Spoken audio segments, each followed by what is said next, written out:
más para que el reflejo nos ayude. ¿Qué tal, chicos? Buenas noches, qué gusto volverlos a ver hoy en la clase. Vamos a hacer, no un repaso para no perder mucho tiempo, porque aún seguimos en el tema 2, como les había comentado. Vamos a tratar de ser lo más detallistas posible en ciertos puntos para que sus procesos de selección sean muy, muy sencillos, ¿no? Para que ustedes sientan que ya conocen absolutamente todos los aspectos de cada tema. Entonces, vamos a continuar desde donde nos quedamos en la clase pasada. Así que voy a empezar a compartir mi pantalla. Aquí está. Me confirman, por favor, mediante el chat si se ve, no se ve. ¿Sí? ¿Se ve? A ver, vamos a leer el chat. Sí, se ve, perfecto. Muchísimas gracias. Entonces, acá vamos a poner para que se vea todo completo. Entonces, nos habíamos quedado en las prácticas.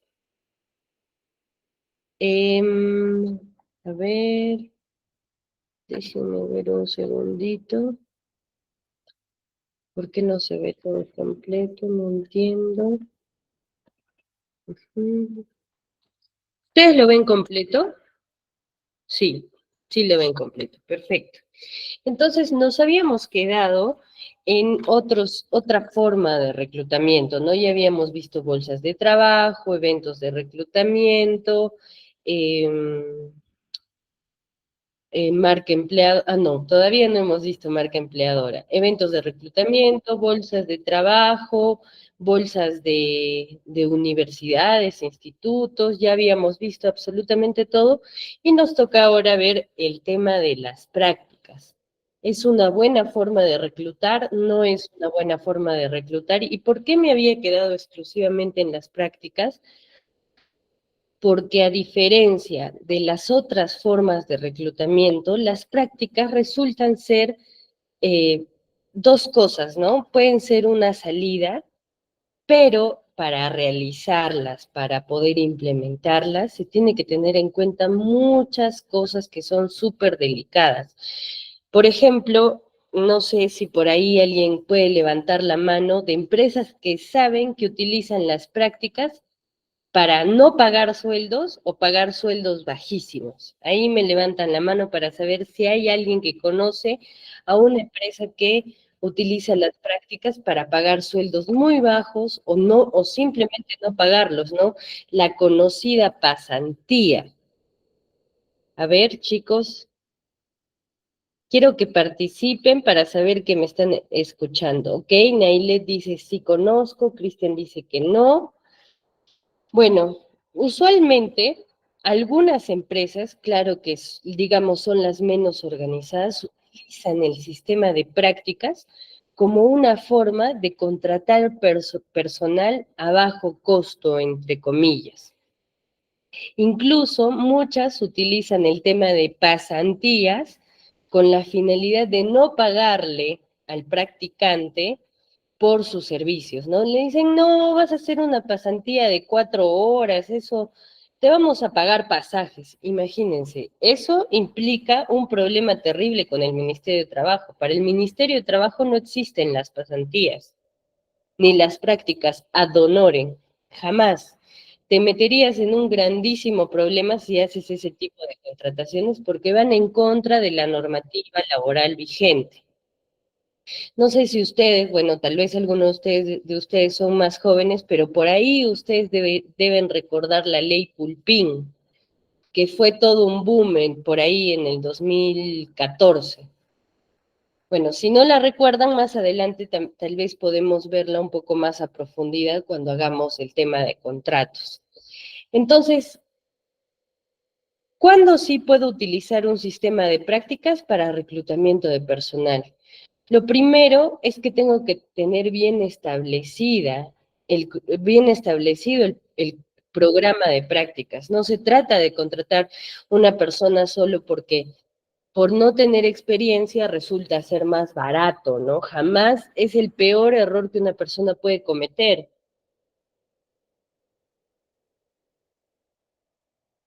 Claro, wow. Naylet nos comenta, existe incluso un documento que dan como practicante para no realizar contratos a personas que ya son tituladas y tienen experiencia.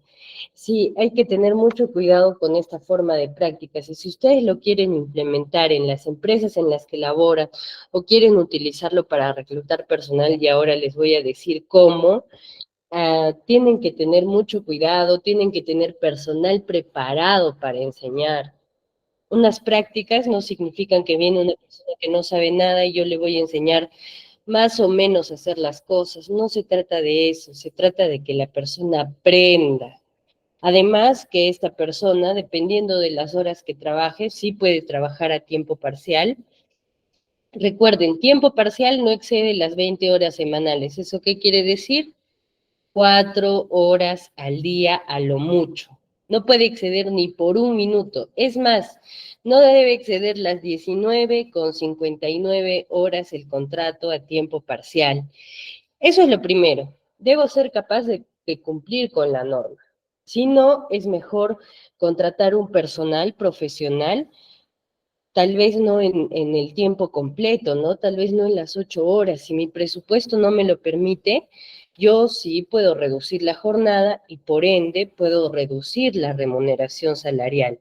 Pero no contraten practicantes, es lo peor que pueden hacer. Si ustedes necesitan personal de cualquier área y no tienen el presupuesto, lo mejor que pueden hacer es manejar los horarios. Tal vez contratar a una persona que trabaje interdiario. Lo importante es que en nuestra legislación no se debe exceder cierto número de horas a la semana. Obviamente, obviamente, si esta persona trabaja hasta 20 horas, no puede ganar menos de la mitad del salario mínimo, que son 512,50. Si trabaja una hora más, debe ganar, no mucho más, pero sí debe ganar más. Entonces, ¿cuáles son los beneficios de contratar practicantes? Permite formación de colaboradores desde cero, atrae talento comprometido, permite planes de sucesión, implica inversión retributiva. ¿Quién no quiere trabajar en una empresa desde que sale de la universidad? ¿Quién no quiere ese compromiso, esa relación laboral a largo plazo, en la que tú no solo aprendas, sino que también tengas la capacidad de crecer? Las empresas, muchas empresas, sobre todo aquellas que se preocupan por el bienestar de sus colaboradores, buscan eso, ese compromiso o promover esa formación desde cero, una persona que viva su cultura organizacional, una persona que conozca las operaciones desde lo más bajo hasta los últimos niveles, ¿no? Y los practicantes tienen acceso a ello. No porque sea un practicante, digamos, necesariamente tiene que estar en, en el último nivel del mapa organizacional, ¿no? Del organigrama, no necesariamente. ¿Puede practicar en la alta gerencia? Claro que sí. Entonces debemos tener muy presente que es 1000 veces mejor contratar a un profesional que desempeñe sus funciones en menos horas cuando yo no tengo presupuesto, pero jamás contraten practicantes ad honorem, jamás contraten pasantes, porque no simplemente porque esté mal, sino porque pones a la empresa en una situación muy vulnerable porque está quebrantando la ley nacional de trabajo. Entonces, hay que tener muchísimo cuidado con las prácticas. Igual también tienes que tener muy diseñado si vas a hacer prácticas pre o si vas a hacer prácticas pro, que las figuras son completamente diferentes y tienes que conocer la normativa. Así como se conoce la normativa de trabajadores extranjeros, así tienes que conocer la de prácticas. ¿Ok? Entonces pasamos a lo siguiente. Otras formas de traer talento, por ejemplo, son medios tradicionales, anuncios en diarios, anuncios en radio. ¿Ustedes creen que todavía hay gente que busca trabajo en estos lugares? Ahí me van respondiendo. Quiero asegurarme de que están atentos, de que están pendientes de la clase. Perfecto, muchísimas Claro, gracias. profesora. Cristian, muchas gracias, Miguel Ángel, Cristian, María, Daisy, Edward, Carmen, muchísimas gracias porque así yo me doy cuenta que no estoy sola, ¿no? Tal vez no necesariamente tenemos abierto el micro, pero yo sé que ustedes me están escuchando muy atentos. Entonces, estos procesos de reclutamiento son utilizados usualmente para procesos masivos. Buscan la mayor cantidad posible de candidatos en posiciones menos tácticas. ¿Por qué buscan la mayor cantidad posible de candidatos? Porque no necesariamente te van a poder mandar la hoja de vida. Tú puedes, yo veo mucho del OSI, utiliza estos medios de reclutamiento masivo, utilizan radio, que McDonald's está buscando, perdón, que Bembos está buscando, que McDonald's está buscando colaboradores a tiempo parcial, a tiempo completo, no importa si eres estudiante, preséntate en el centro más cercano, ¿no? Eso pasa mucho, por ejemplo, yo lo veo en Arequipa. No sé si también ustedes lo ven en sus ciudades, ¿no? Pero eso pasa mucho cuando uno necesita personal porque la rotación es alta, porque es fácil hacer el proceso de inducción, ya está estandarizado. Entonces tú puedes llamar un montón de personas y hacerles la entrevista y luego de la entrevista recién solicitas documentación, CV, etcétera, pero al menos ya tienes ese primer contacto. Esos números de teléfono que uno logra conseguir con reclutamiento masivo, con medios tradicionales, son valiosísimos y son costosos. Por eso es importante tener en cuenta el costo del medio frente a la cantidad de personas a las que vas a llegar. Porque ¿qué pasa si te gastas 3.000 soles en reclutar personal y te ponen a las 5 de la mañana cuando canta el gallo y ningún chico de 18, 20 años te va a escuchar? Entonces tienes que ser muy cuidadoso en el medio que vas a utilizar, las personas a las que vas a llegar, si ese es tu público objetivo. Eso también es tu trabajo como reclutador, no simplemente se trata, sí, sí, hice el anuncio. Ya, pero ¿a qué hora sale? ¿Lo has escuchado? ¿O lo has visto? ¿Lo has aprobado? Tienes que estar pendiente de todas esas cosas. Y conocer los aspectos clave como público objetivo, horario de publicación, días clave, etcétera, ¿no? ¿Quién en su sano juicio va a publicar un anuncio, digamos, un martes en el periódico? ¿Qué días ustedes escogerían para publicar un anuncio de trabajo en el periódico? A ver, coméntenme. Ahí los estoy leyendo. ¿Qué día ustedes utilizarían para publicar un anuncio en el periódico? Esto es sabido, ¿ah? De toda la vida. Exacto, Caro. Domingo. Domingo es el día que la gente sabe que puede encontrar nuevas ofertas de trabajo, el reclutador sabe que ahí va a encontrar más gente que va a adquirir ese periódico, que va a buscar en ese periódico, porque es un acuerdo tácito. Entonces busquen los medios y los momentos para reclutar. No necesariamente las bolsas de trabajo son la mejor opción. Piensen un poquito más allá, salgan del molde. No todas las personas a las que ustedes necesitan llegar tienen su misma edad, no todas las personas tienen su misma cosmovisión. Entonces ustedes tienen que tratar de llegar a la mayor cantidad de personas, así no las contraten, así no sean exactamente su candidato ideal, porque en algún momento se va a abrir una plaza para esa persona. Ya sabe, ya te conoce, ya sabe que tú publicas en el periódico todos los domingos, que tienes tu anuncio en la radio todos los lunes a las 8:30 de la mañana cuando los chicos están yendo a la universidad, los taxistas están atrapados en pleno tráfico, etcétera. Entonces, de eso se trata el reclutamiento personal, ¿no? De ir un poco más allá, porque, vamos, publicar un aviso cualquiera puede, pero hacerlo bien ya depende de cuánto ustedes quieran trabajar en ello, ¿no? Y hay que ser muy, muy cuidadosos. Ahora, ¿qué es lo que tiene que haber en mi vacante? ¿Qué es lo que yo debería poner como información para atraer a los candidatos ideales? Esto, además de atraer a la gente correcta, permite evitar que te sobrecargues de información. Por ejemplo, ¿qué pasa si, acá en el Perú, que es muy común, ¿no? ¿Qué pasa si tú buscas un cocinero? ¿Pondrías que solo necesitas un cocinero? ¿Pero cocinero de qué? De ceviche, de pollo a la brasa, de comida criolla, de sushi, de chifa, ¿de qué?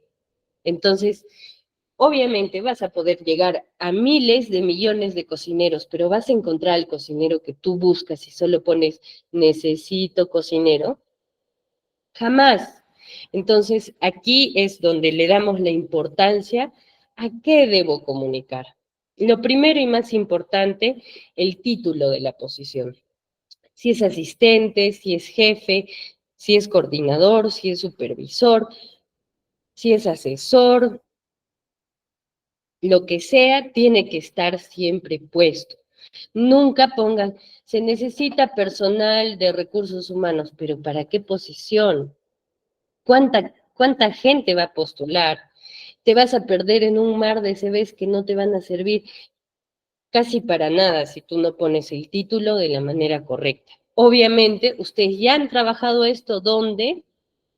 A ver quiénes están desde la primera clase. ¿Dónde está esta información? Ustedes lo van a poner de la nada. A ver, necesito personal. ¿Dónde encuentro esta información? ¿Dónde está? En el perfil del puesto, exacto. En mi análisis del perfil de puesto, en mi ADP.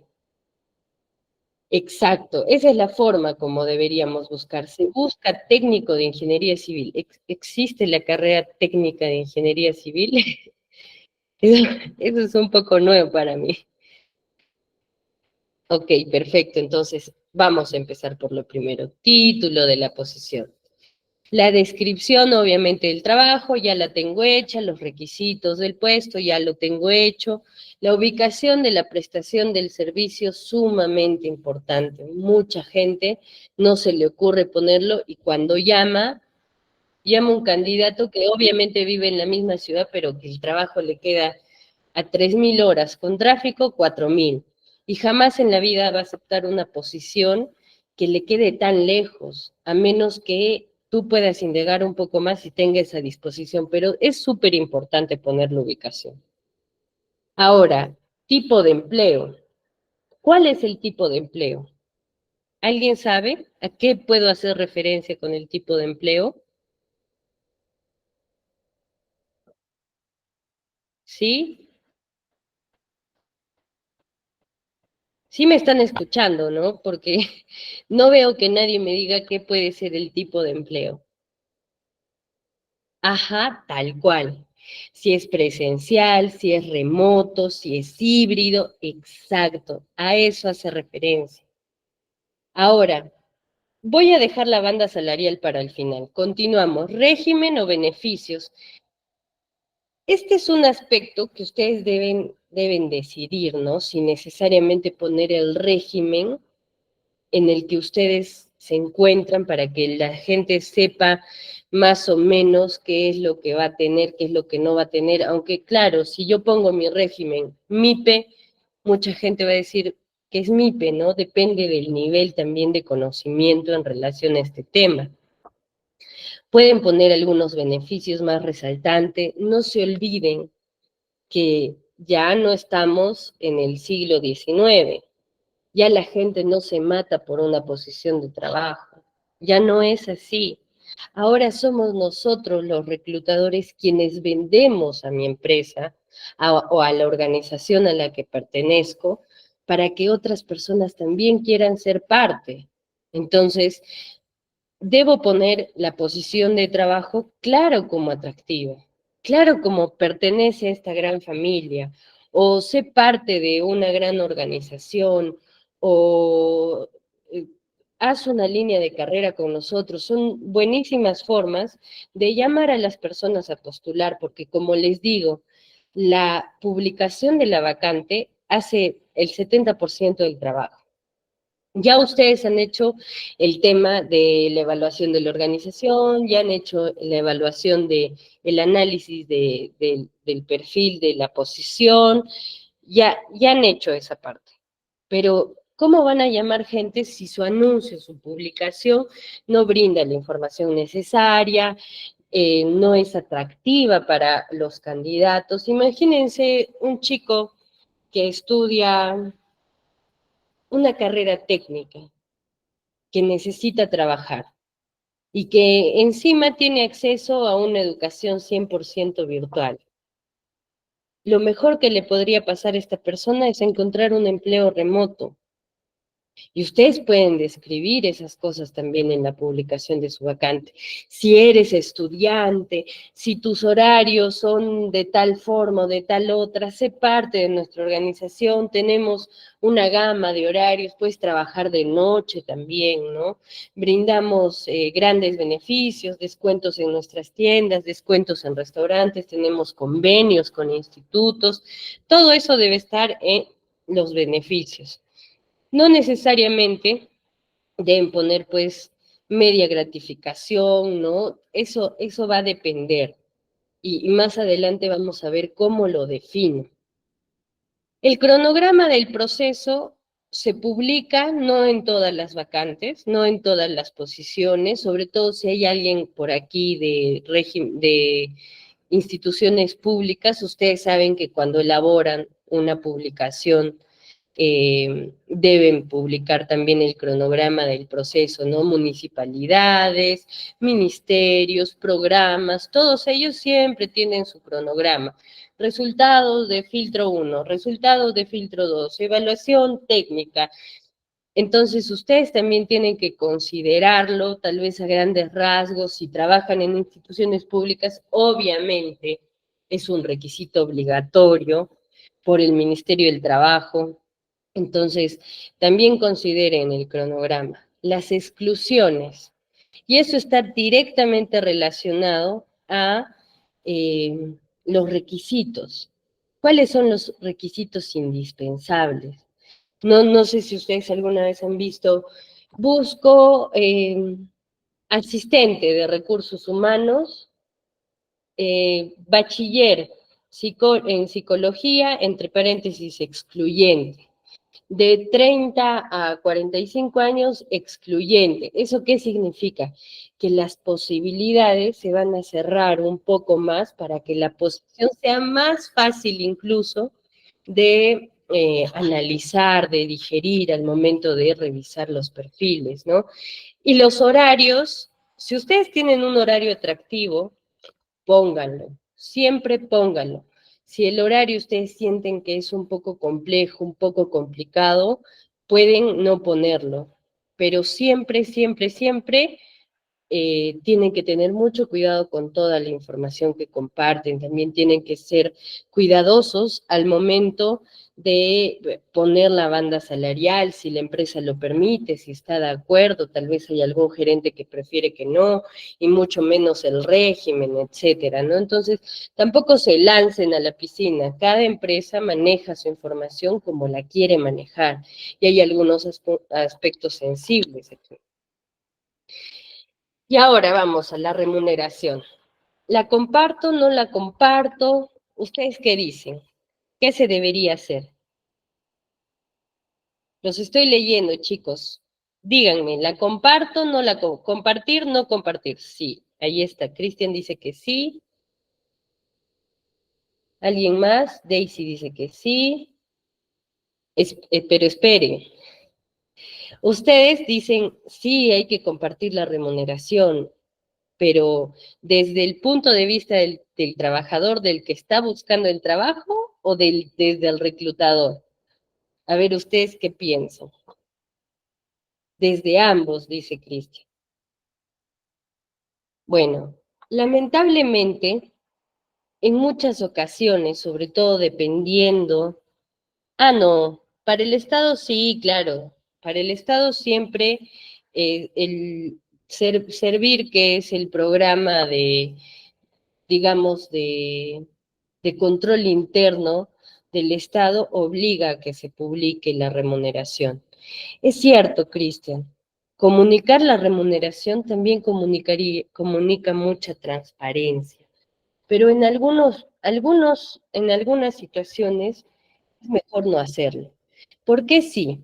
Porque descarta postulantes de acuerdo a la expectativa, o sea, te permite realizar un filtro, ayuda a construir confianza con lo que dices, la transparencia, evita negociaciones no permitidas en el proceso. Es simple, la remuneración es tal, no negociable, es excluyente, entonces ya te evitas este paso que a veces está abierto en otras organizaciones. Además, permite mantener la posición dentro de un rango salarial establecido. Si tú perteneces al área de recursos humanos, al área de gestión del talento, tú sabes que para ciertas aristas de la organización, ciertas gerencias, tienes un salario de presupuestos establecido y no te vas a salir, ¿no? No le vas a aumentar 500 soles a un colaborador que te parece muy valioso y quedarte, o sea, al aire, ¿no? Siempre tienes que tener esa cabida, esa opción de avanzar un poco más con otros miembros de la organización. Entonces, si tú comunicas la remuneración, nadie te va a decir, oye, pero yo no sabía, no me parece, negociemos. Tienes que ser muy claro con eso. Pero ¿por qué no? Puedes filtrar por interés genuino. Hay mucha gente que simplemente, o sea, obviamente la remuneración es muy importante, pero hay gente que también busca insertarse al mercado laboral o reinsertarse al mercado laboral y lo que quiere realmente es tener una posición, volver a trabajar y no necesariamente le interesa, su interés está focalizado en la remuneración. Además, permite flexibilidad de negociación. Si ustedes no ponen el salario y, por ejemplo, ¿no? Tu jefe, el que te ha encargado de reclutar a la persona, bueno, a la posición A, perdónenme chicos, recién me estoy recuperando. Si tu jefe te ha pedido reclutar a una persona A y te dice, mira, María José, si tú me encuentras a la persona correcta, yo le puedo pagar hasta 7,000 soles, pero búscame una persona. ¿Cómo van a publicar un salario ustedes si no tienen realmente un rango establecido? Ustedes pueden negociar con una persona muy buena, tal vez pueden negociar incluso con el encargado de la remuneración si no toman ustedes directamente, eh, no toman la decisión, ¿no? Permite además conocer el rango usual para la posición de la vacante y esto usualmente sirve para posiciones nuevas. Y te sirve, por ejemplo, si tú nunca has contratado un contador interno, un asistente de contabilidad interno, te permite ver más o menos en qué rango salarial está en el mercado, si tú no lo conoces. Entonces, también sirve no poner la remuneración. Ustedes pueden decir, no, sí, siempre debe de ponerse. No necesariamente, chicos. Realmente no necesariamente. A veces es una herramienta para atraer más candidatos, es una forma de conocer el mercado, etcétera. Y además que resguarda información sensible, ¿no? Por ejemplo, ¿qué pasa si hay un proceso de selección de una empresa muy reconocida y el salario está, ¿no? Y yo, bueno, adquiero la vacante, la gano la posición. Y la expectativa o la remuneración está escrita y es esa, es tal cual.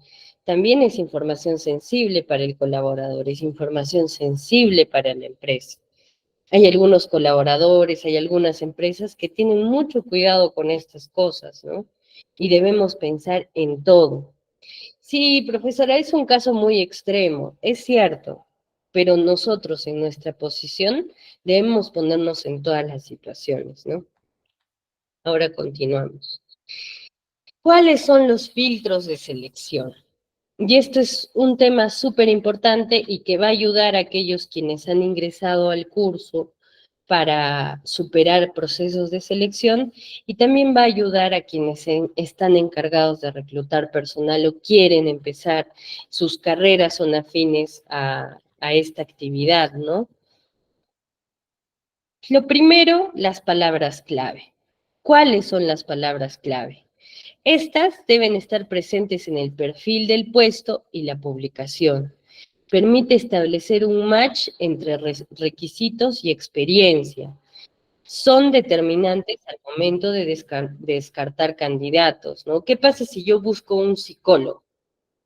Pero yo estoy buscando un psicólogo organizacional que tenga experiencia en pruebas psicométricas, que tenga experiencia en aplicación de pruebas psicológicas, de habilidades, que, o sea, todas estas cosas, y son palabras clave, también ayudan al momento de encontrar la vacante en las bolsas de trabajo, ¿no?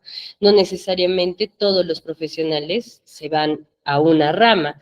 Entonces permite que un profesional pueda escribir aquellas palabras clave en las que tiene experiencia para hacer ese match entre lo que yo sé, entre lo que yo puedo hacer y la gran gama de ofertas laborales que existen en el mercado.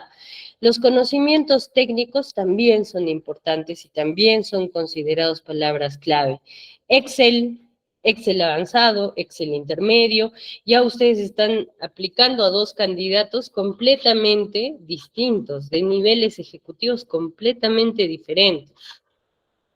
Y además, estas palabras claves van a ser seguramente corroboradas en la entrevista preliminar.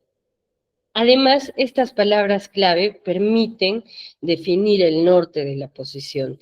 Ya sabe la persona qué es lo que estoy buscando.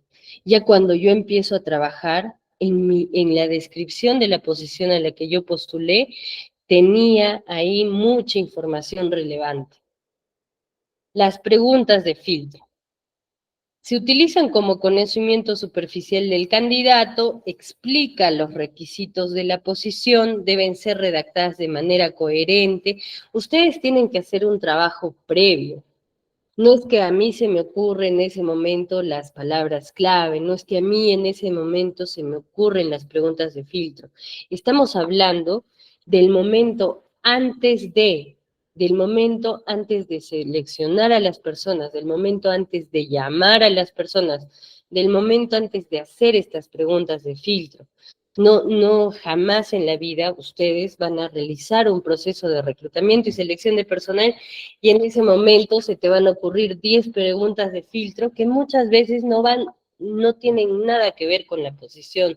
Entonces, esto que estamos viendo es aquella preparación que tú ya debes tener hecha para aplicársela a un candidato.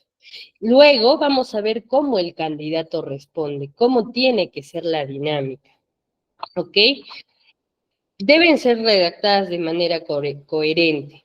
No debe solicitar información extensa. Expresa requisitos técnicos.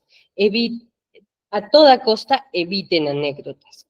¿Alguien ha realizado alguna vez preguntas de filtro en CompuTrabajo? A ver, permítame un segundo, voy a responder a Sergio.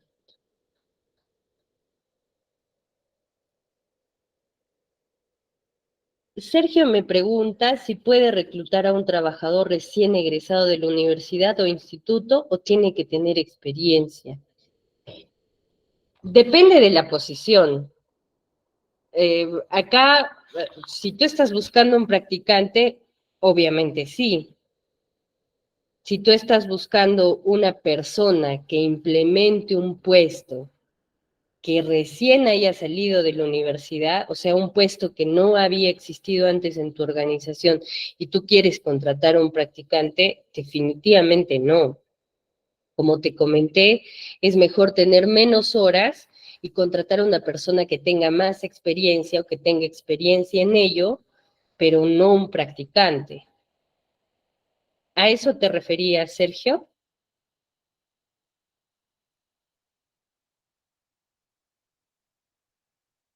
¿Sí? ¿Sergio está? Sí se me escucha, ¿verdad? Ah, ok, perfecto. Si no tiene experiencia, sería practicante o como auxiliar, apoyo, sí. Se busca recién egresado con 5 años de experiencia. Allá, ¿a qué me refiero con anécdotas? No sé si ustedes han realizado alguna vez estas preguntas de filtro que salen en CompuTrabajo cuando ustedes postulan una posición y ponen, ¿no? En la pregunta de filtro, como puede ser extensa, la respuesta puede ser extensa.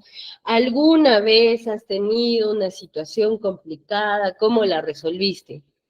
¿A qué haces referencia? ¿Por qué estás solicitando información tan extensa? Muchos candidatos se desaniman con ese tipo de preguntas. Ah, ok, Anaís. ¿Qué pasa cuando una persona no tiene absolutamente nada de experiencia? ¿Cómo la va a obtener? Precisamente es importante que siga este tema, ¿no? Busque primero prácticas preprofesionales. Si estamos hablando de profesionales, claro. Si estamos hablando de personal operativo, también hay las formas de incluir personal sin experiencia, sobre todo en posiciones más complejas de cubrir, ¿no? Ventas, atención al cliente, son absolución de quejas, son las posiciones más difíciles y que tú sí le puedes dar la oportunidad a personas sin nadita de experiencia.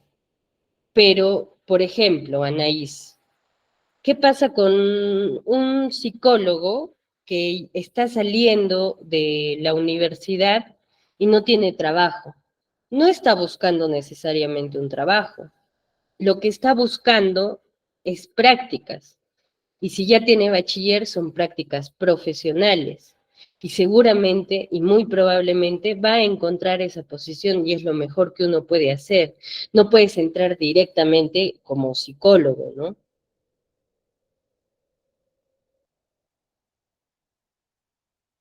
Sí, muchas veces a la gente, pero, a ver, no hay posición mala, ¿eh? Eso sí, no hay posición mala. O sea, ser asesor de ventas door to door no es una posición mala, es un trabajo más, es como ser, trabajar, imagínense, trabajar notificando documentos del Poder Judicial también es door to door. También es un trabajo medio pesado, pero siempre va a haber alguien que lo puede hacer y sobre todo alguien que lo puede hacer súper bien. Entonces, a eso me refería con que se tienen que evitar anécdotas. Cuando ustedes hagan reclutamiento, usualmente en bolsas de trabajo, eviten, eviten solicitar anécdotas. No hagan que el candidato pierda tiempo, no pierdan el tiempo ustedes, porque lo más valioso en un proceso de reclutamiento es eso, el tiempo, porque pierden candidatos definitivamente. Entonces, otra herramienta que nosotros podemos utilizar a fin de realizar un filtro correcto es Google Forms. ¿Alguien de ustedes alguna vez ha utilizado Google Forms? De hecho, nuestra coordinadora sí. Ok, Cristian no, Daisy sí, Romina sí, Pamela no, ok, Sergio sí, muchas veces. Entonces, el Google Forms es una herramienta. ¿Qué, qué preguntas en general sugieren que haga para no perder el tiempo y extraer información necesaria? Miguel Ángel, justamente ahorita que estamos en el diseño y en los métodos que podemos utilizar para recopilar información, solo estamos viendo esto. Pero más adelante, en la siguiente diapositiva o en el siguiente tema, ¿por qué lo hago así? Porque a ustedes no se les va a olvidar nunca, se los estoy repitiendo una y otra vez y lo vamos a ver de manera detallada. ¿Cuáles son mis sugerencias? ¿Qué tipo de información deben solicitar para que no pierdan el tiempo ustedes y para que no aburran a sus candidatos? Ya, Google Forms permite filtrar al candidato por datos específicos, porque Google Forms no solo permite hacer el cuestionario, sino que además permite crear una hoja de cálculo de este cuestionario. Entonces ustedes pueden realizar el filtro de manera mecánica. Ponen edad, Ya quiero ver cuántos candidatos tengo de 22 a 27 años, de 28 a 32, de 33 a 55. Y esto permite además crear una base de datos. Está bien, ya hice mi recopilación de información, ya tengo mi hoja de cálculo, ya tengo los datos. Y solo voy a seleccionar a una persona, pero ¿qué hago con toda esa gente que postuló? ¿Qué hago con todas esas personas que se ajustaron al perfil, pero no al 100%? ¿Qué hago con todo ese potencial humano que en algún momento puedo emplear y obviamente no voy a gastar otra vez ni tiempo ni dinero en poner nuevamente una publicación similar? Lo primero que uno debe hacer es tratar de trabajar sobre lo que tiene, sobre su base de datos. Llamé, no llamé, me contestó, no me contestó, le dejé mensaje, le dejé un WhatsApp, le llegué a mandar el correo, etcétera. Entonces, el Google Forms es una genial herramienta de filtro de candidatos. Obtiene información actualizada, además. Por ejemplo, ¿qué pasa? Yo pienso que a ustedes, a muchos les ha pasado que entran a CompuTrabajo, ven el número del teléfono y no existe, está apagado. Tienen el acceso para mandar un mail o para mandar un mensaje y mucha gente responde, por favor, llenar esta información. Y esta persona puede actualizar sus datos con ustedes a pesar de no tenerlo actualizado en el CV.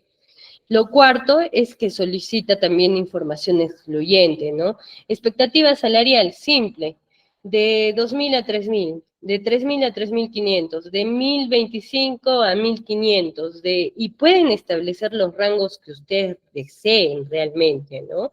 Entonces, simplemente le dan clic, filtran por su rango salarial, por el que ustedes han determinado y ya está. Listo hecho ese trabajo. Además, permite validar información consignada en la hoja de vida, que es algo también muy importante. Establece y crea un orden en el área de reclutamiento. Como les había comentado al inicio, es mejor planificar para ejecutar. Y la mejor forma de hacerlo es por medio de una hoja de cálculo, por medio de un Google Forms, porque esto les permite tener a sus candidatos organizados, tener el número de teléfono, tener el correo, el distrito en el que vive. Estoy buscando un candidato que viva súper cerquita, que no se demore nada en llegar.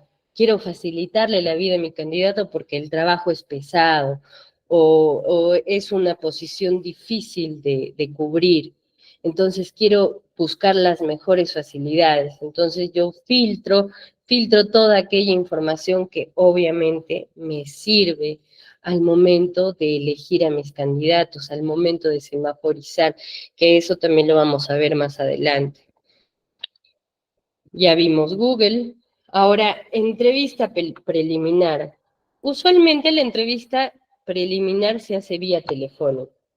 Sirve para comprobar datos del CV y las preguntas sí o sí tienen que diseñarse previamente. No es una conversación telefónica. No es, hola, ¿qué tal? ¿Cómo estás? Mira, te llamaba no. La entrevista preliminar recoge información súper importante y además muy concisa.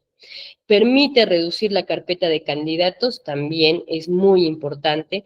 Siempre ustedes tienen que tener en cuenta algo. Cuando ustedes buscan por medio de reclutamiento masivo, reclutamiento individual, tienen que coger todo ese grupo de 200 candidatos que han podido postular y filtrarlo, y filtrarlo, y filtrarlo una y otra vez hasta que tengan un grupo pequeñito, hasta que puedan decidir sobre aquellos que realmente se ajustan. Entonces, para eso es la entrevista preliminar. Yo siempre recomiendo que sea vía telefónica porque para empezar es mucho más rápido, solo son unas cuantas preguntas, no tendría sentido hacer visitar al candidato pues a tus oficinas o al centro de labores, ¿no? Además que también permite cierto filtro de seguridad, ¿no? Ahí tú más o menos vas conociendo a tu candidato. Además, sirve para conocer de manera superficial al candidato y no debe tener una extensión mayor de 8 minutos. 8 minutos ya es demasiado. Lo mejor es utilizar 5 minutos para la entrevista preliminar. Yo me imagino que ustedes habrán recibido muchas entrevistas preliminares, ¿no? Ya continuamos. ¿Qué es lo que estamos buscando? Lo que les decía. Buscamos la terna. ¿Qué es la terna? ¿Alguien me puede decir así a grandes rasgos, palabritas, qué es la terna?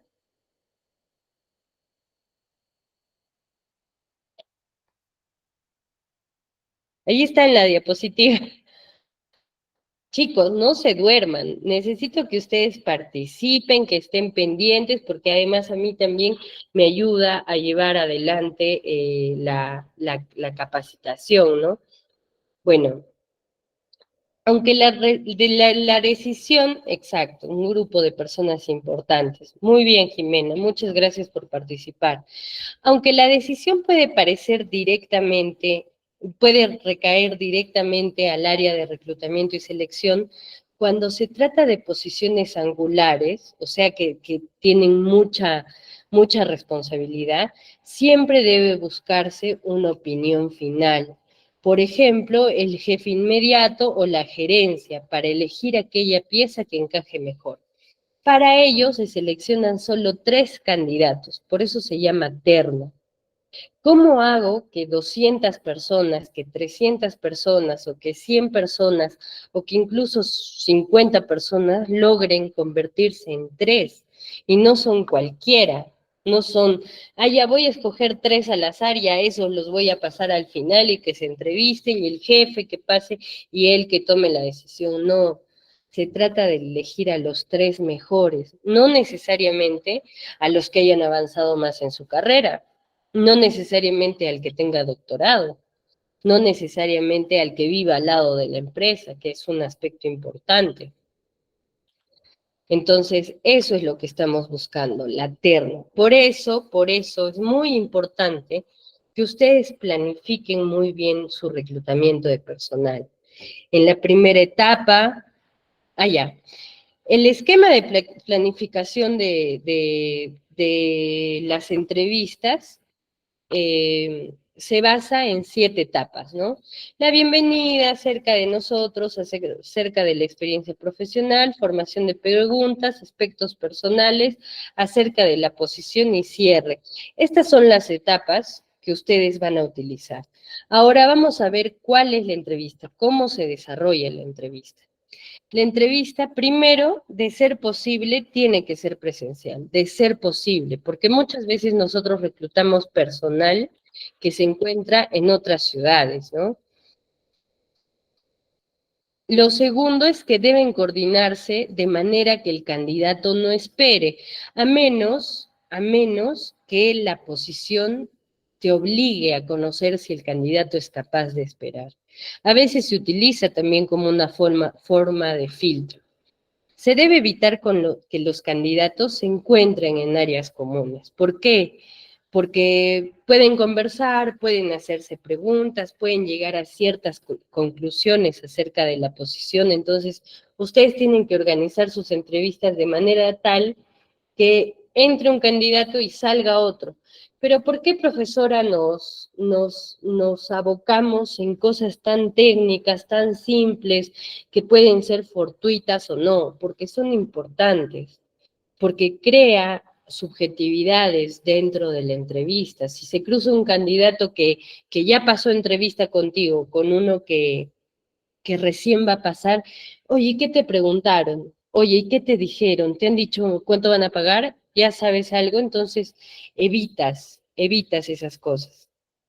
No debe exceder jamás los 45 minutos. Las entrevistas, si bien es cierto, son más profundas, tampoco deben ser demasiado extensas. Se supone que tú ya conoces al candidato, estás yendo a reforzar información, a conocerlo personalmente, no estás yendo a indagar sobre su vida, no estás yendo a conocer aspectos que casi nada o no van a tener nada que ver con la posición.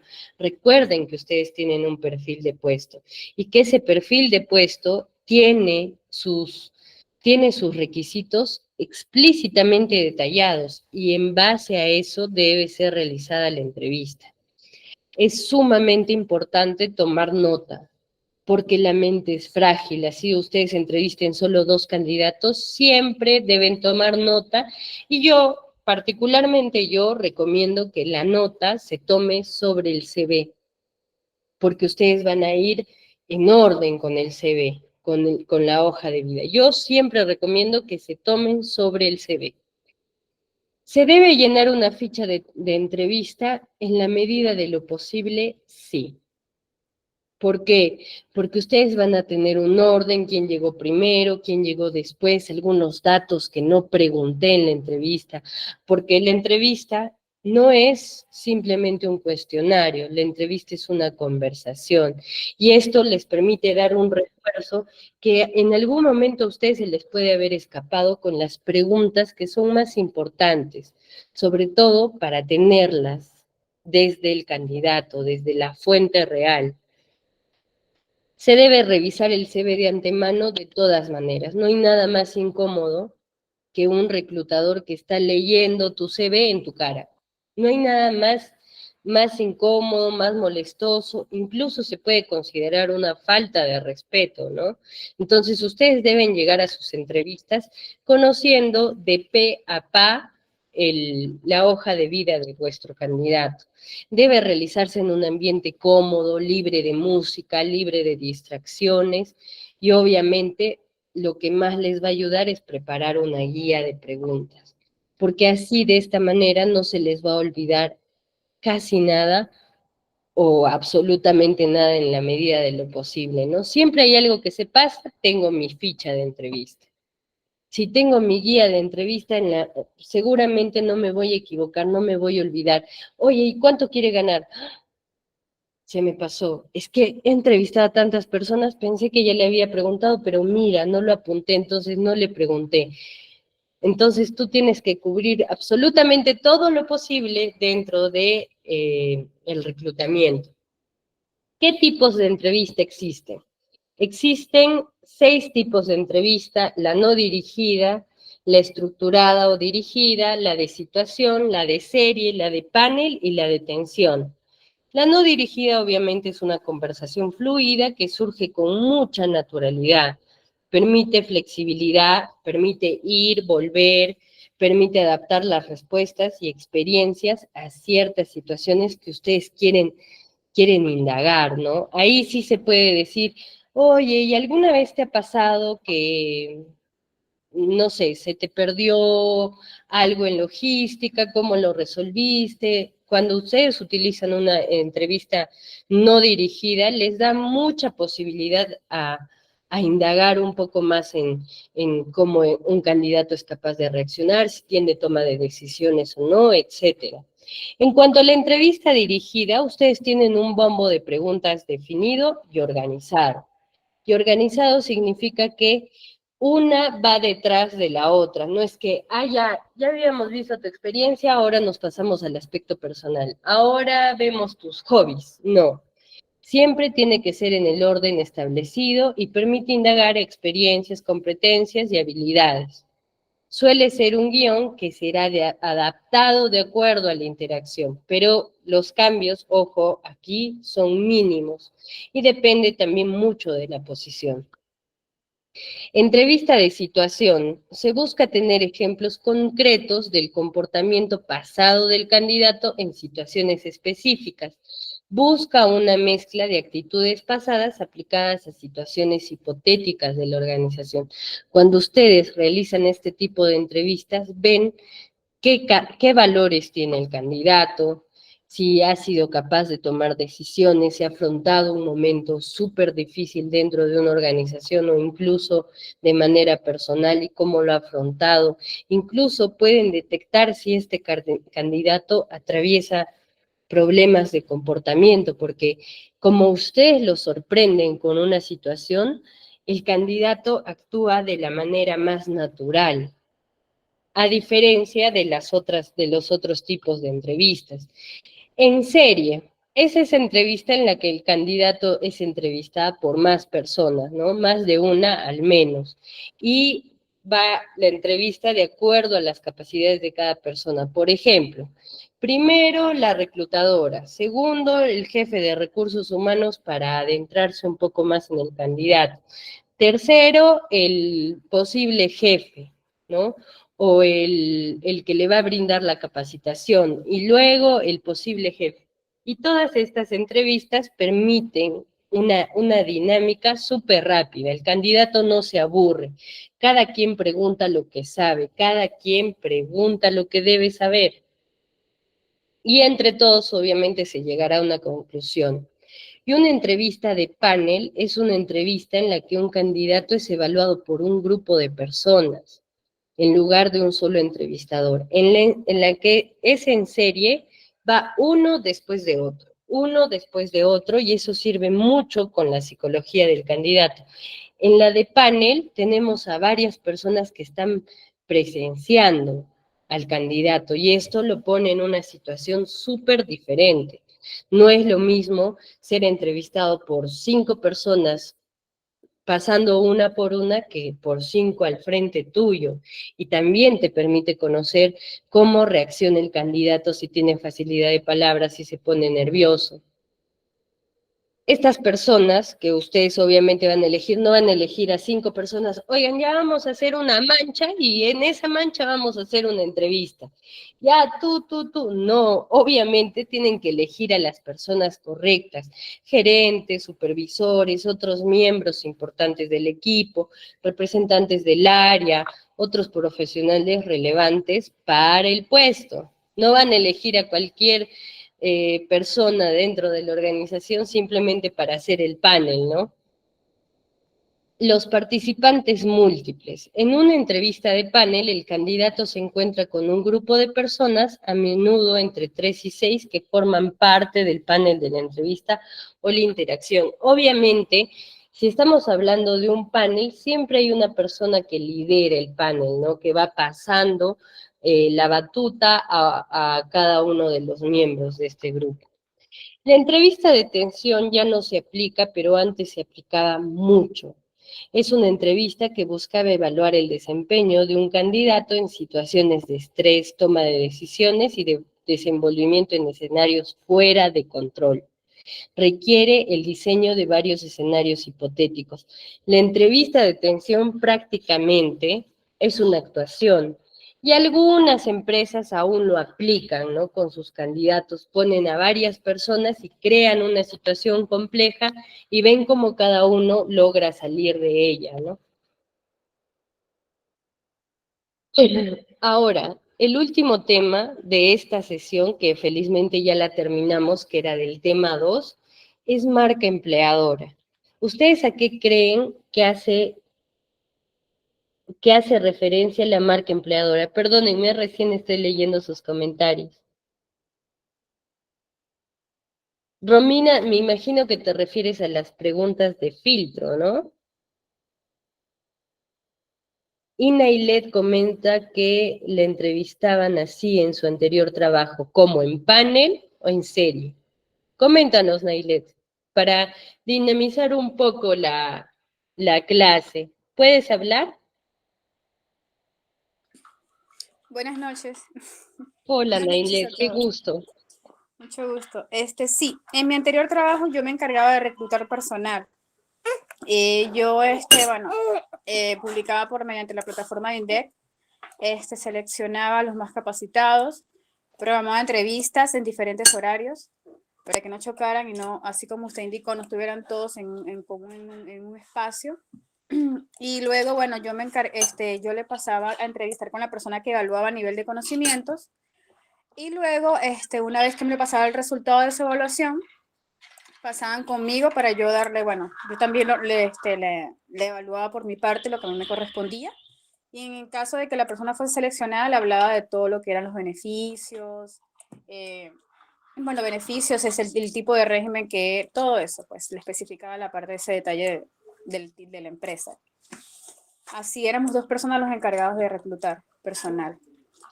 Ah, ok, excelente. O sea, lo hacían en serie, pero solo dos personas. Hay Solo dos. algo, hay algo muy importante a recordar en base a lo que Nailet nos está comentando. ¿Ustedes cuánto tiempo creen que es prudente tener un candidato en la organización para realizar pruebas o pasar un filtro? Si ustedes tienen a una persona 3, 4 horas para posiciones, mandos medios, mandos bajos, están haciendo mal al reclutamiento porque es demasiado tiempo. Es una extensión de tiempo muy amplia en la que el candidato pueden pasar muchas cosas, ¿no? Y ustedes sobre todo deben ser respetuosos del tiempo de las personas. Es lo más importante de un reclutador. Para mí es muy importante decir, hola, mira, Juan, vas a venir a una entrevista presencial, va a durar aproximadamente 30, 45 minutos y jamás hacerlos esperar. Muchas gracias, Nailet, por tu participación. Sergio dice, Gracias. el periodo de prueba de 3 meses cuando así me ponían a prueba. O sea, te ponían, Sergio, ¿qué tal? Disculpa, recién leí tu comentario. ¿A qué te refieres? ¿A las pruebas de tensión? ¿Sí? Si no puedes hablar, yo te escucho por aquí. Yo te leo, perdón, por aquí. Sergio, ajá. Sí, te leo y yo se lo comparto al grupo también mientras te voy entendiendo.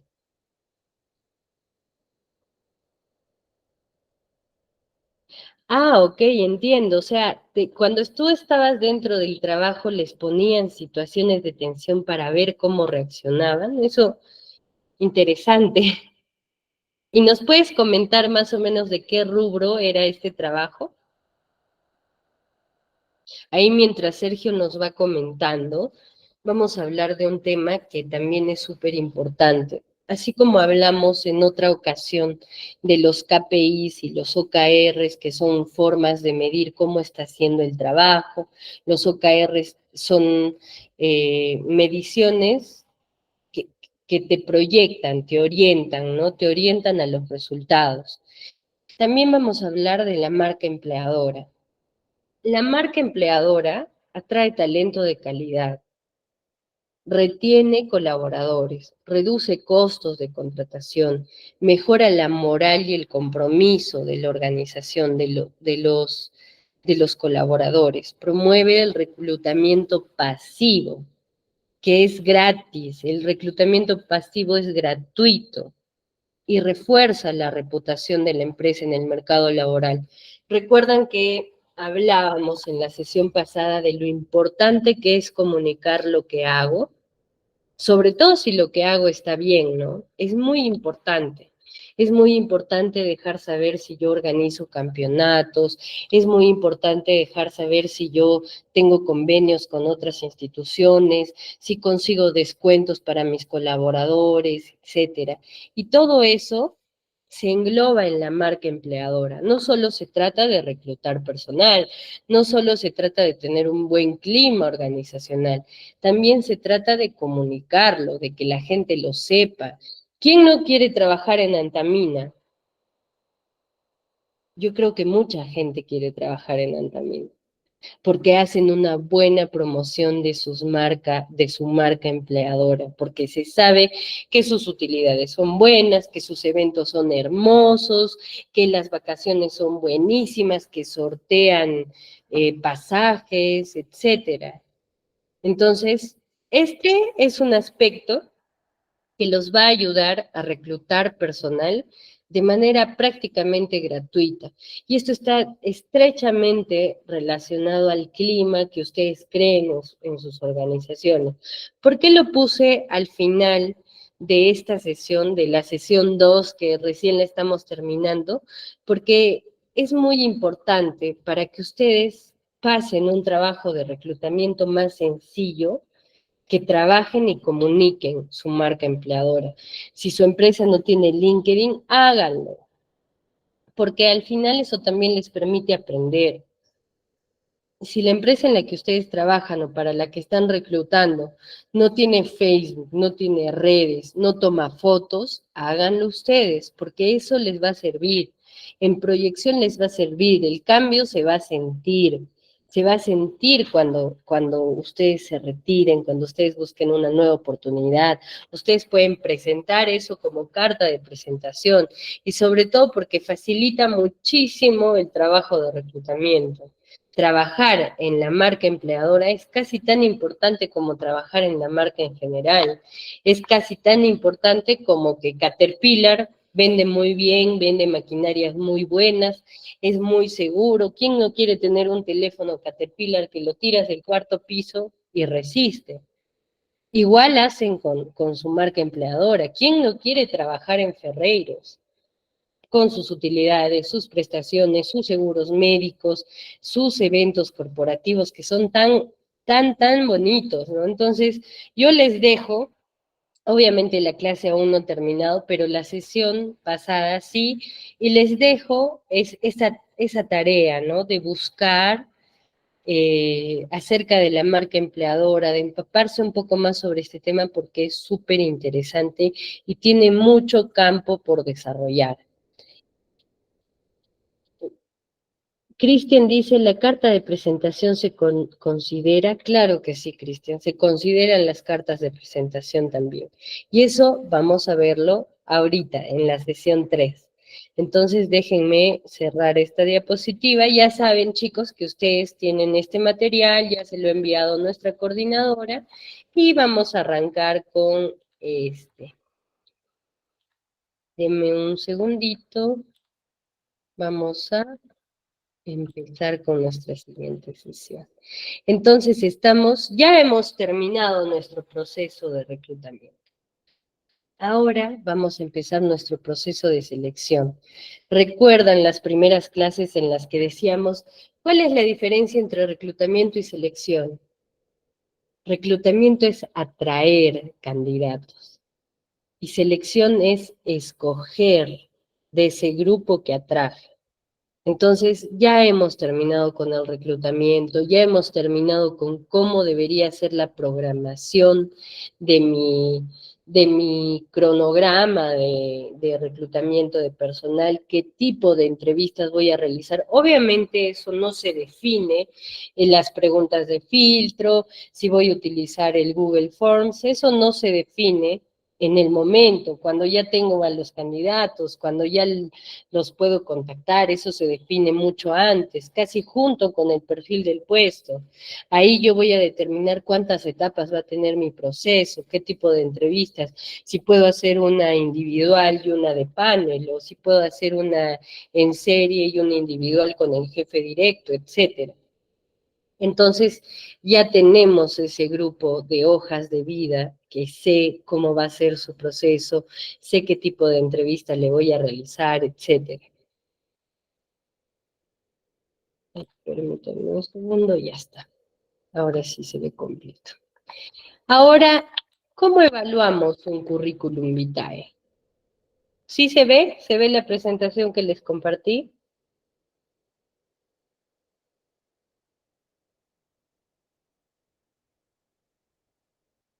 Ok. Ok, Sergio, en la selección de personal aún pasan por varios reclutadores. Ok, ya entendí.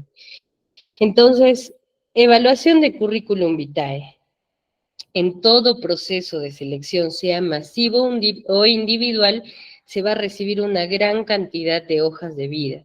Es por ello que deben establecerse subperfiles ideales para la posición. Se deberá partir de lo más general y llegar a puntos más específicos.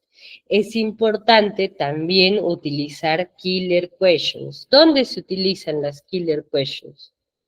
Las killer questions, bueno, utilizamos este anglicismo porque significa mejor, es como una muerte súbita, ¿no?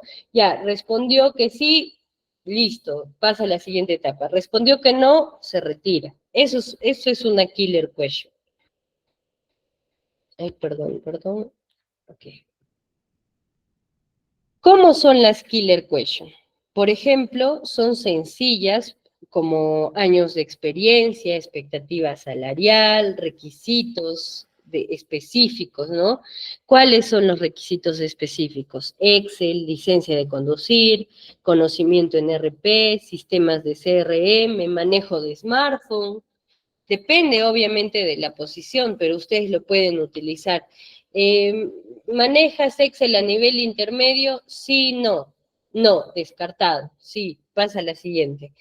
¿Tiene licencia de conducir? No. Imagínense que están buscando un conductor de camioneta que tiene licencia de conducir A1. ¿Qué es lo que ustedes necesitan? Una A2B. Entonces, si ustedes no hacen este filtro, si no hacen este filtro, este killer question de manera correcta, van a pasar a muchos candidatos que obviamente no van a cumplir con sus requisitos específicos. Además, sirve para reforzar, para que ustedes no necesiten leer el CV. Esto sirve para antes de que ustedes descarguen el CV. Y usualmente se utiliza en motores de ofertas de empleo, ¿no? Computrabajo lo permite, Boomerang lo permite, Indeed es un experto en killer questions.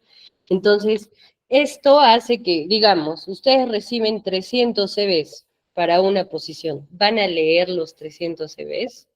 Van a tener tiempo de leer esos 300 CVs, van a filtrar la información, analizar la información de la manera correcta. Estamos hablando de 300 personas para cubrir una vacante.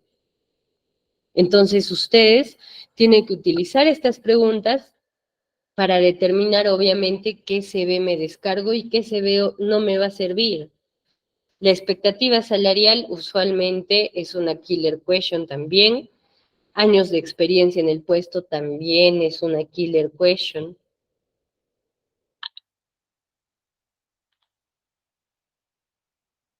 ¿Qué es lo que debo buscar con cada uno de los pasos que yo atraviese?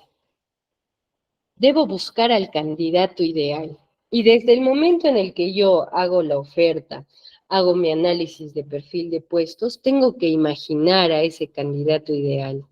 Me gustaría que mi candidato tuviera de tal edad a tal edad, que si puede ser una persona que tiene 35 años y tiene 2 másters, sería excelente.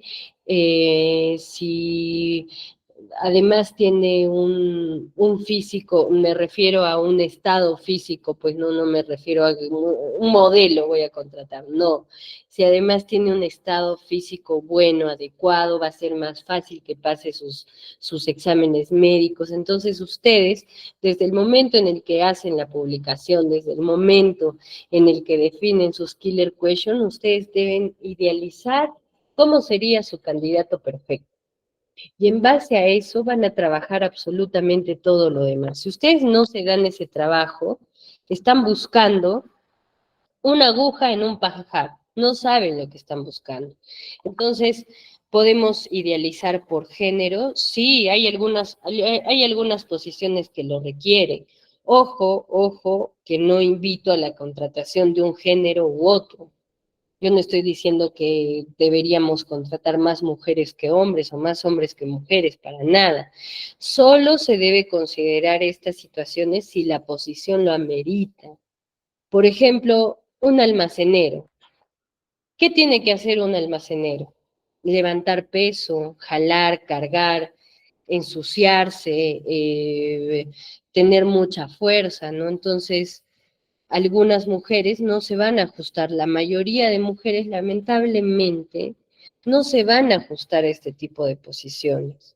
Además que las ponen en riesgo porque puede haber que una mujer empiece a trabajar con nosotros como almacenera y entre en estado de gestación y ya no pueda desempeñar su puesto de ninguna manera.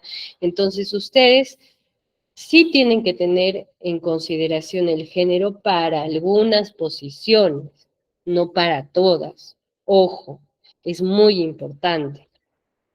La edad también es importante a considerar. Puede estar directamente relacionada a la experiencia profesional. La formación. Usualmente se idealiza cuando podemos utilizar reclutamiento con carreras afines. Por ejemplo, ya que estamos hablando tanto de reclutamiento, selección, gestión del talento humano, acá yo puedo tener un relacionista industrial. La C es un relacionista industrial. Acá puedo tener un psicólogo. Y acá puedo tener un abogado. Y los tres perfiles, no sé si ven mi... Allá.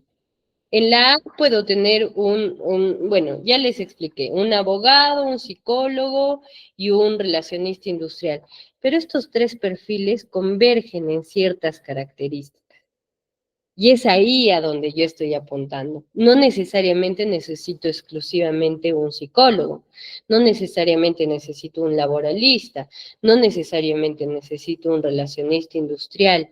Mientras los tres sepan hacer algunos, sepan desarrollar algunos aspectos propios de la posición, los tres están calificando. Entonces siempre tengo que diseñar esto, idealizar a mi candidato, elegir aquel candidato que se ajusta mejor a la posición, no necesariamente por formación. Ahora, ¿qué vamos a evaluar cuando recibimos una hoja de vida, un CV? El diseño es importante. ¿Ustedes qué creen? Quiero que me escriban aquí. ¿Es importante el diseño? No, dice Cristian. Otra vez dice que no, Cristian. María dice que sí. Chicos, participen. Ok, Edward dice que no. Romina dice que sí. Teodoro dice que no. Daisy que sí. Nicole que sí. Y me encanta porque las posiciones están súper divididas. En la actualidad, Edward dice que cree que no. Ok. Para mí como reclutadora, es súper importante el diseño, porque es la primera impresión que yo comunico a una organización que me está evaluando. Permite conocer la información de manera organizada, me diferencia de otros candidatos, comunica mi profesionalismo, habla sobre mi determinación. El diseño es súper importante y si ustedes en este momento tienen una hoja de vida que no tiene un buen diseño, no necesariamente tiene que tener así colores y tal, pero sí debe estar muy bien organizada la información, tiene que permitir que yo me diferencie de otros candidatos, tiene que demostrar que soy un profesional, tiene que demostrar que tengo determinación para desarrollar ese diseño. Ahora les presento dos ejemplos de CV. Ustedes tienen a Adela, este es el CV de Adela, y ustedes tienen el CV de Marisol. Las dos personas tienen exactamente la misma formación, las mismas habilidades, todo es exactamente igual. ¿Por cuál se inclinarían ustedes? ¿A cuál preferirían llamar primero? ¿Cuál les gustaría que trabaje con ustedes? ¿Adela o Marisol?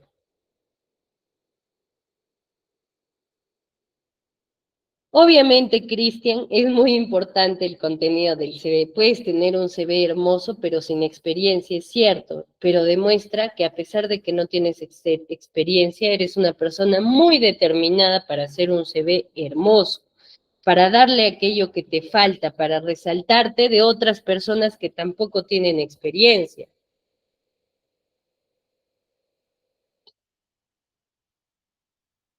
Ok, Marisol, por el diseño. Sí, porque demuestra que es una persona, para empezar, que cuida la forma como otras personas la ven. Y eso es muy importante en todo reclutamiento. Una persona que se preocupa lo que comunica como profesional. Además, se nota que es organizada, se nota que es determinada. Uno puede definir muchas cosas desde el diseño del CV. La fotografía a veces sí es importante y a veces no es importante. Primero debe determinarse si la posición lo amerita. Obviamente ustedes la van a analizar. Es imposible que si ustedes ven la fotografía en un CV, van a decir, no, yo no la voy a ver, solo voy a leer la información, no quiero saber nada de la fotografía, no. Pero esta es una recomendación para quienes tienen un CV, digamos, con una fotografía que no es profesional. Si la imagen personal tiene relevancia para el puesto, es importante a considerar por el reclutador. Es importante que el reclutador lo considere. Si no, es mejor tratar de no dejarse llevar por esas cosas, ¿no? Pero existen profesiones en las que no son para nada necesarias. Pero, por ejemplo, si estoy buscando una anfitriona con facilidad de palabra, con experiencia, voy a tener que sí o sí mirar la fotografía porque es un perfil muy bien definido. ¿Y alguien tiene prohibido contratar anfitriones, anfitrionas? Para nada. Si necesito buscar una persona para un comercial, para un video organizacional, obviamente voy a buscar una persona armoniosa y ahí sí será importante la fotografía. Pero si no, simplemente hay que considerar los otros aspectos, ¿no? Pero también deja saber mucho. Si coloco una fotografía, esta tiene que ser súper profesional. A veces es más recomendable no poner una fotografía que poner una fotografía improvisada. Poner un selfie, error total. Mejor sácala. Si no tienes una fotografía profesional con fondo blanco, con ropa formal, no pongas la fotografía. Si la posición no lo amerita, simplemente no lo pongas. Suma más no ponerlo que poner una fotografía que no va, que no está al lugar, que no está organizada, que no tiene el fondo adecuado.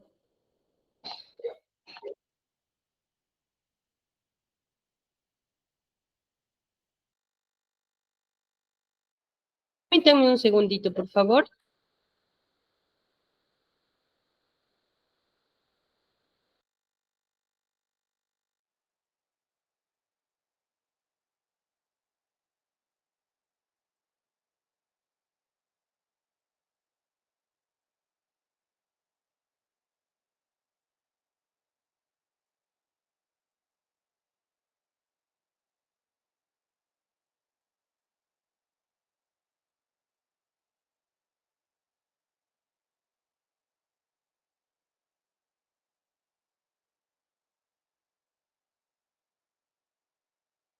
Mil disculpas, permítame por favor un segundo, tuve un imprevisto.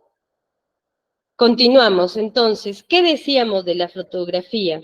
Que es mejor no ponerla que ponerla y tenerla mal, que no, el fondo no sea el adecuado, que el cabello no esté organizado, etcétera.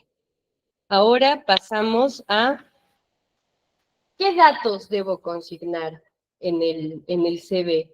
¿Y qué datos deberían estar sí o sí? ¿Cuáles son los datos obligatorios? ¿Qué son los datos que yo como reclutador debo evaluar? La edad, la nacionalidad, la ciudad de residencia, la profesión, no solo debe estar la profesión, debe estar el año de egreso, el año de bachiller y el año de título, cargos anteriores y actividades del ámbito personal, depende, algunas posiciones lo requieren, otras simplemente como reclutadores lo vamos a obviar.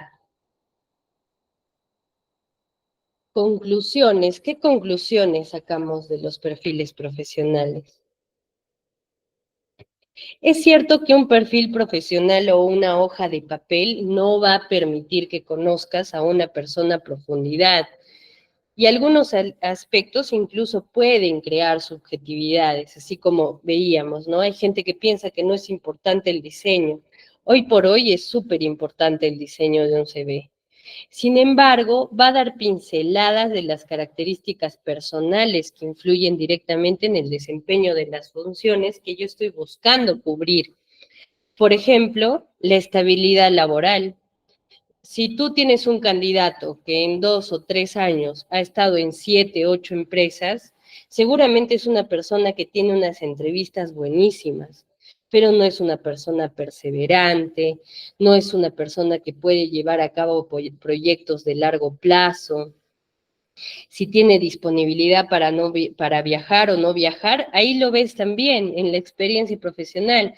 Si su experiencia profesional fue una en Arequipa, otra en Trujillo, otra en Lima, ves que es una persona muy maleable, ¿no? Que es capaz de cambiar según los requisitos de su trabajo.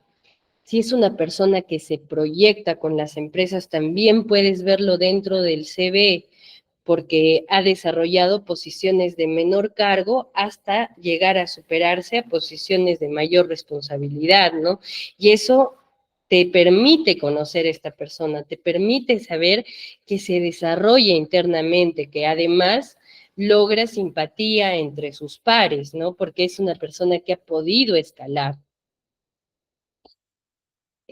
Además, también encuentras que, por ejemplo, ¿no? Si una persona se ha desempeñado en varias empresas, pero poco a poco ha ido cambiando a posiciones mayores o de mayor responsabilidad, puedes notar que es una persona que siempre está en busca de oportunidades, que es un cazador de oportunidades, que a él le va a encantar si tú tienes un programa de desarrollo, o que probablemente porque ya no tiene a dónde crecer te va a abandonar rápidamente, no va a durar contigo ni un año.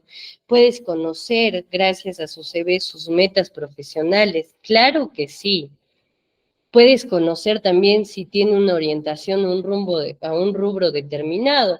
No es lo mismo tener un administrador de empresas hoteleras como tener un administrador de horario de personal, ¿no? Que también hay, o tener un administrador de combustible. Los dos son administradores, probablemente han sido compañeros de universidad, pero seguramente va a haber un administrador que está más orientado a un rubro y no necesariamente a lo que las oportunidades le ofrecen, ¿no? Estuvo 2 años en restaurante, pasó a minería.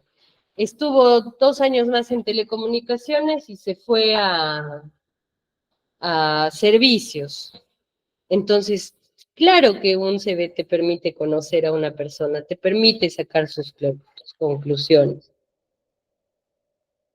Ahora permítame un segundo, voy a... Sí, ¿a qué te referías, Cristian, con lo del prejuicio? Este tema de la empresa que más dinero pague también te permite conocer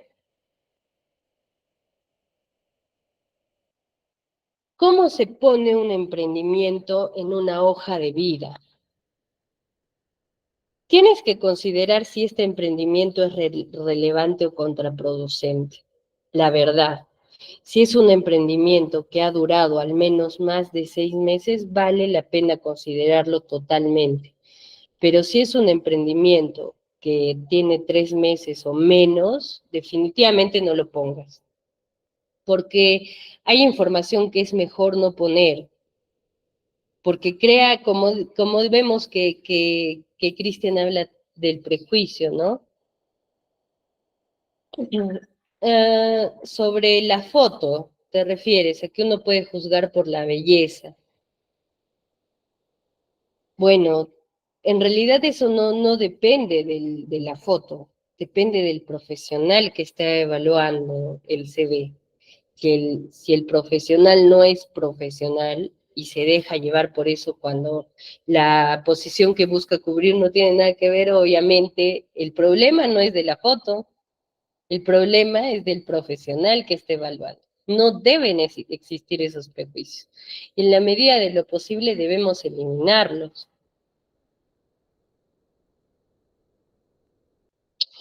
Sergio dice, si has tenido experiencia en un negocio independiente en el que tú has sido dueño, ¿puedes colocar como experiencia en tu CV? Claro que sí. Pero como lo comentaba, debes considerar el tiempo en el que has tenido este negocio. Obviamente tienes que estar preparado para las preguntas de ¿y por qué estás buscando trabajo? Tienes que estar muy preparado para cómo vas a responder esas preguntas, ¿no? ¿Qué pasó? Si fracasó, salió adelante, está teniendo éxito, choca con las actividades de la empresa a la que estoy postulando. tenemos que considerar muchos aspectos, ¿no? Si el negocio está marchando fenomenal, no tiene nada que ver con el trabajo al que yo estoy postulando, y obviamente estoy postulando de buena fe, ¿no? Siempre, claro que vale la pena ponerlo, pero obviamente te van a preguntar cosas como si está funcionando no va a chocar con tu desempeño en la empresa, no vas a estar preocupado, no se te van a presentar situaciones, porque un negocio es una responsabilidad. Entonces yo, si soy un emprendedor que a la par estoy buscando trabajo, siempre debo estar preparado para este tipo de preguntas.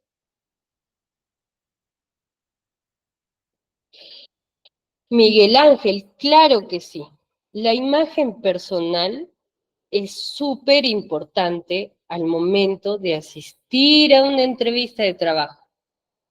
Al momento de desempeñar una posición, obviamente, siempre se busca personas que se organicen, que tengan el cabello limpio, que lo tengan corto, si son varones. Bueno, no necesariamente corto, ¿no? Pero yo les hablo desde mi experiencia.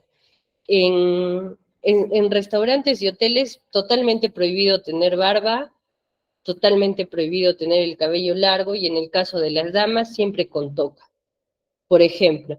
O sea, todo tiene que ser analizado desde una visión técnica, ¿no?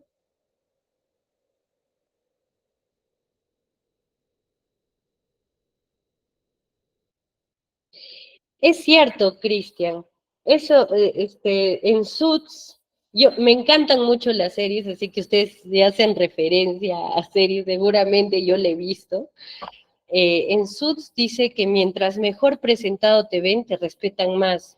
Y esto no tiene nada que ver con el poder adquisitivo ni con la discriminación. Uno puede ser muy humilde y siempre estar pulcrísimo. Eso no tiene que ver con que use un traje de tal precio, tal otro. Siempre uno en el ámbito profesional tiene que estar impecable. Así no trabaje en una organización, así sea una persona independiente, así trabaje en cosas operativas, ¿no? Ustedes se imaginan un chofer de camión que tiene un mal aspecto, crea cierta, no sé, curiosidad, digamos, a la policía, ¿no? No necesitan pasarle una inspección y lo ven medio desorganizado y lo paran. Es que no podemos ir en contra de cómo es la subjetividad de la sociedad. Aquel que quiera ir en contra, pues está bien complicado, ¿no? O sea, nosotros tenemos que ser, este es un curso práctico. Y es un curso tan práctico como sencillo y tan práctico como directo. Entonces, si ustedes me preguntan, eh, profesora, docente, ¿debo prepararme físicamente para ir a una entrevista? Por supuesto que sí. Y para ir a mi trabajo todos los días, claro que sí. Eso habla mucho de ustedes. Es la marca personal que ustedes quieren proyectar. Yo creo que ustedes están en este curso porque quieren desarrollarse profesionalmente. Y la manera de desarrollarse profesionalmente, así como les digo desde la primera clase, las empresas son como las personas. Así como las empresas tienen cultura, las personas tienen cultura. Como las empresas tienen marca empleadora, las personas tienen marca personal. ¿Cuál quiero que sea mi marca personal? Hasta la forma de comunicación. Hasta las muletillas se eliminan a fin de ser más profesional, de prolijar mejor mi perfil. Chicos, claro, en el CV puede ir el LinkedIn y si lo tienen, muchísimo mejor, porque siempre van a encontrar un reclutador que lo va a valorar. Yo, por ejemplo, lo valoraría mucho. Ah, Cristian, me encantaría, la verdad, hacer clases de 2 horas para mí sería mucho más sencillo. Entonces, ahora que hemos llegado a las conclusiones, yo creo que ya podemos terminar la clase. para que no nos pasemos a otro tema y perdamos un poco el hilo. Ya yo le puedo dar pase a nuestra repaso, dice Romina. Está bien, Romina, voy a hacer una clase exclusiva de repaso, pero con una condición. Yo quiero que todos participen con los micros. Obviamente, todo va a ser muy ordenado, vamos a levantar las manos, etcétera. Vamos a hacer, no toda la sesión, pero al menos le vamos a dedicar unos 15 minutos a esta sesión pequeña, corta de repaso y vamos a ver. Ah, Cristian dice no tengo micro, pero te puedes comunicar igual por chat. Sergio, es una excelente idea. Le voy a decir a nuestra coordinadora que tome nota acerca de hacer cómo realizar un CV efectivo. Yo conozco gente realmente, yo les puedo hablar desde mi experiencia personal. Yo tenía un CV así a media caña, la verdad, porque había tenido un trabajo durante 5 años, entonces no me había preocupado, la verdad, por el diseño de mi CV. Jamás me había preocupado porque cuando conseguí este trabajo, este tema del diseño del CV ya era muy elaborado, pues no todos competían por cómo se presenta la documentación. Entonces me tocó cambiar no solo, o sea, me tocó buscar otra oportunidad laboral. Me tocó, realmente me tocó. Y no recibía la misma aceptación. Obviamente en 5 años las cosas cambian sendamente. Y no recibía la misma aceptación que como recibí cuando cambié mi CV. Yo les puedo enseñar, mi CV ha ido cambiando, mejorando, la información se ha ido organizando mejor con el paso de los años, pero estoy segura de que el diseño del CV habla mucho sobre una persona, porque te dice, me interesa esta posición, me interesa cómo me ves, me interesa mostrarme profesional, mira, aquí está mi foto, este soy yo, soy una persona pulcra, soy una persona que va a representar a tu organización si es necesario, ¿no? Entonces, a veces da un poco de tedio darle la importancia merecida a esas cosas, pero en cuanto ustedes lo empiezan a hacer, se dan cuenta de los cambios que significan.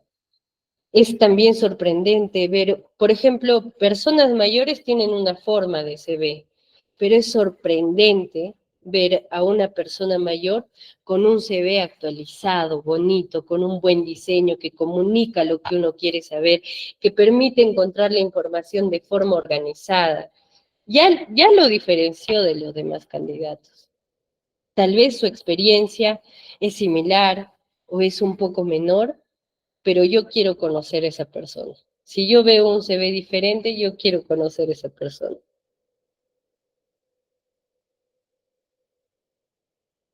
Sergio también está mejorando su CV. Exacto, Cristian, eso tiene que ser.